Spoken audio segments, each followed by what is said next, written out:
বর্তমান সময়ে র্যাপের মাধ্যমে হিউজ পরিমাণে আরও হুগলির তারকেশ্বর থেকে আসাম এবং ত্রিপুরার উদ্দেশ্যে কিন্তু হিউজ পরিমাণে র্যাপ লোড হচ্ছে, আর যেটি গতকাল কিন্তু এই অবস্থায় আমরা অবশ্যই লক্ষ্য করতে পারছি। শোনা যাচ্ছে যে বহির্রাজ্যগুলিতে বিভিন্ন কোল্ড স্টোর লোড করার জন্যই পশ্চিমবঙ্গ থেকে সস্তা আলু সেখানেই কিন্তু যাচ্ছে।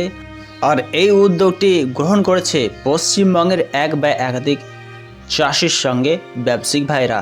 আগামী দিনগুলিতে যদি এইভাবে র্যাপের মাধ্যমে আলু বহির্রাজ্যগুলিতে যেতে থাকে, তবে অবশ্যই আগামী দিনগুলিতে চাষি ভাই এবং কোল্ড স্টোর এবং ব্যবসায়িক ভাইদের জন্য ভালো দিন আসতে চলেছে।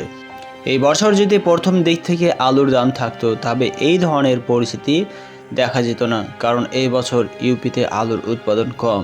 কিন্তু বিষয়বস্তুটি এটাই যে আলুর দাম না থাকার জন্য সেই সমস্ত আলুগুলিতে মান্ডিতে না গিয়ে বরং কোল্ড স্টোর লোডিং শুরু হয়ে পড়েছে, আর যার জন্যই এখন এই ধরনের প্রত্যেকটা ইউপির কোল্ড স্টোর হাউসফুলের বোর্ড লাগাতে বাধ্য হচ্ছে।